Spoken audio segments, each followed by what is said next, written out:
Bonjour à toutes et à tous et bienvenue sur ma chaîne Ciné Série Galaxy.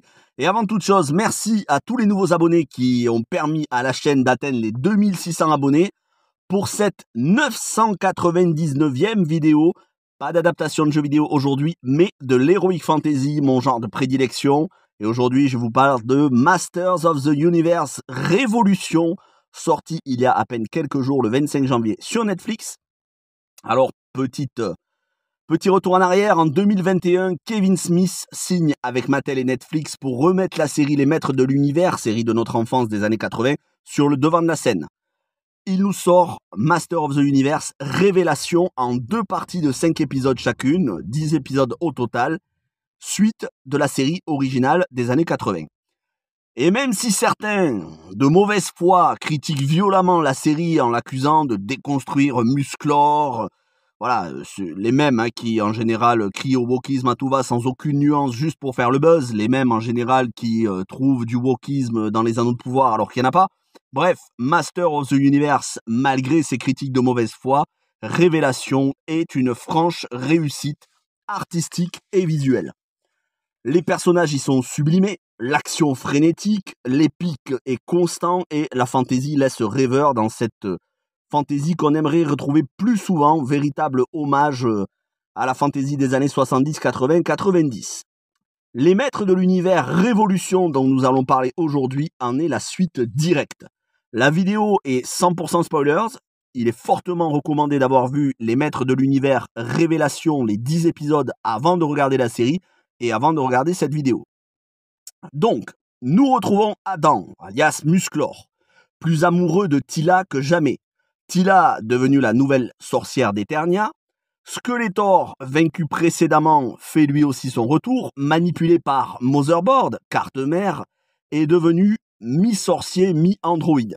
Au service de Hordak, le chef de la Horde, et nouveau vilain, voulant remplacer la magie d'Eternia par la technologie, la nanotechnologie et l'informatique. Après la mort du roi Randor de maladie en début de saison, donc en début de série, puisque on va le voir, est-ce qu'il y a une saison, 2 saisons, on va en parler. Après la mort du roi Randor, on comprend d'une crise cardiaque, Keldor, son frère aîné censé être mort, débarque pour revendiquer le trône.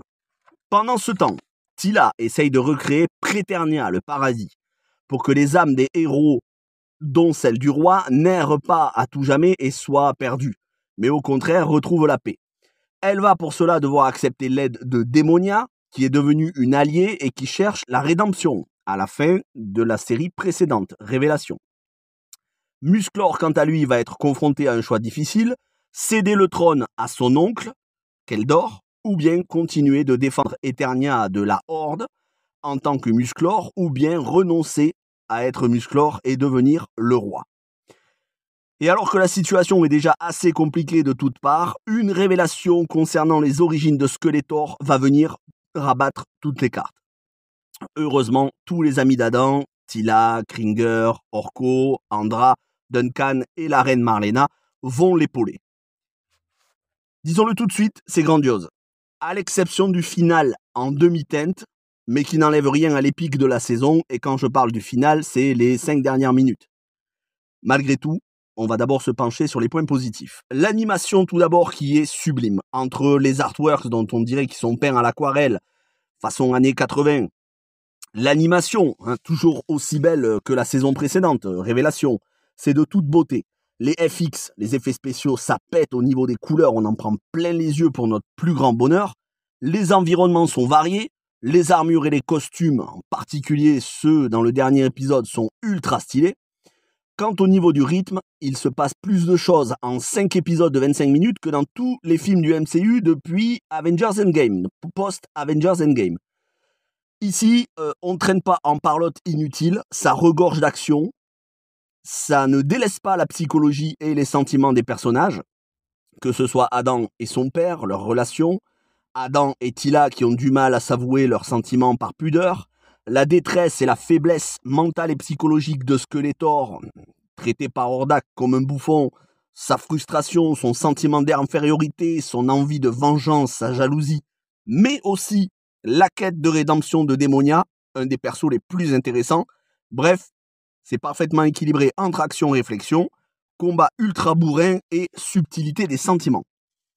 Pour ce qui est des révélations, parlons-en. Nous sommes servis et quelle révélation, les origines de Skeletor. Elle n'avait jamais été totalement abordée, mais dans certains comics, ça laissait entrevoir des théories. Et les scénaristes d'alors avaient confirmé les théories des lecteurs que Kevin Smith, ici, canonise. Skeletor est en réalité Keldor, le frère de Randor le roi, oncle d'Adam et légitime héritier du trône d'Eternia. Autrefois très attaché à son petit frère Randor et écarté par leur père car il était un fils illégitime du roi, un fils bâtard, à la manière de Jon Snow si vous préférez.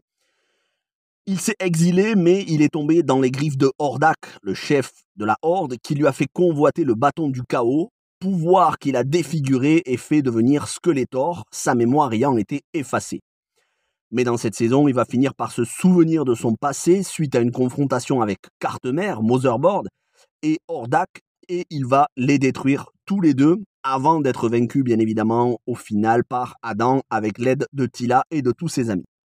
Sauf qu'au lieu de mourir, il va redevenir Keldor, retrouver son apparence humaine et finir dans un cachot emprisonné pour réfléchir à ses actions. C'est donc un Skeletor qui redevient l'humain qu'il était, Keldor.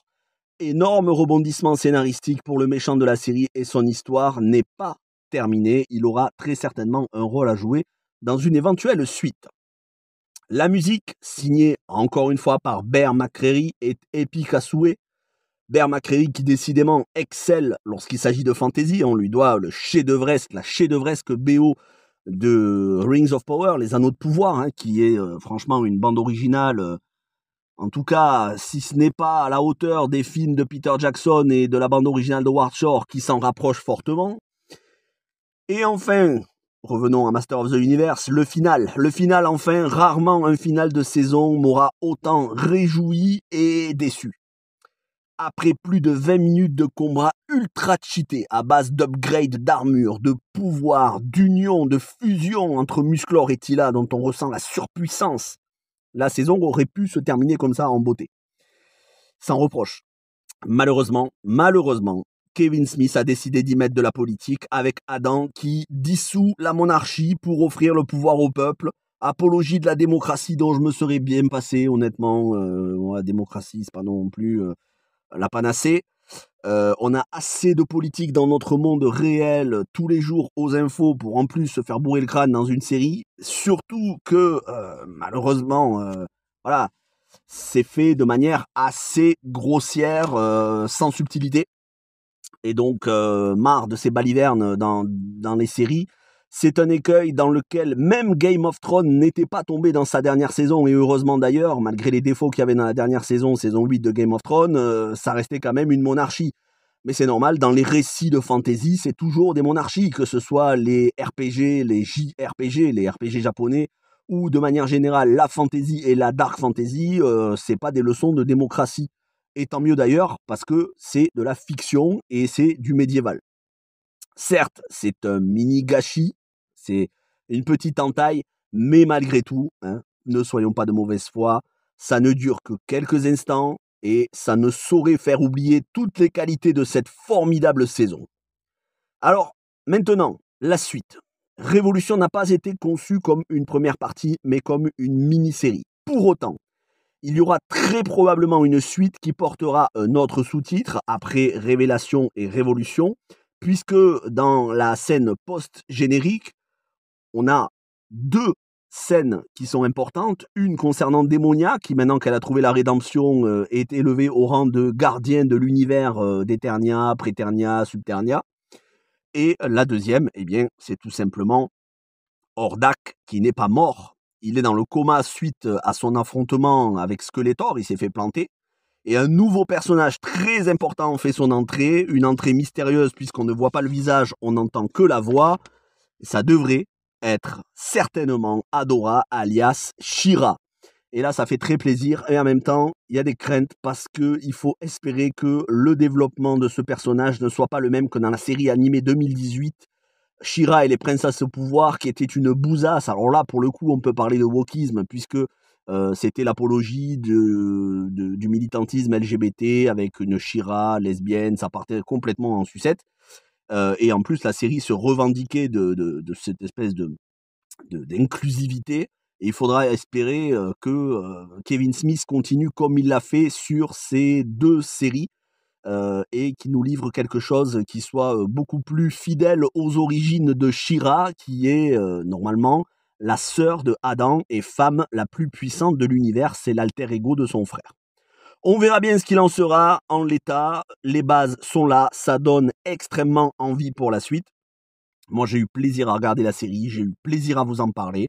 J'espère que vous l'avez apprécié comme moi et je vous donne rendez-vous très bientôt pour d'autres vidéos, des adaptations de jeux vidéo, de l'Heroic Fantasy et d'autres vidéos. Mais surtout, je vous donne rendez-vous pour la prochaine vidéo qui sera la 1000e vidéo, l'occasion de faire un point sur l'avenir de la chaîne. Merci à toutes et à tous, portez-vous bien et ciao tout le monde.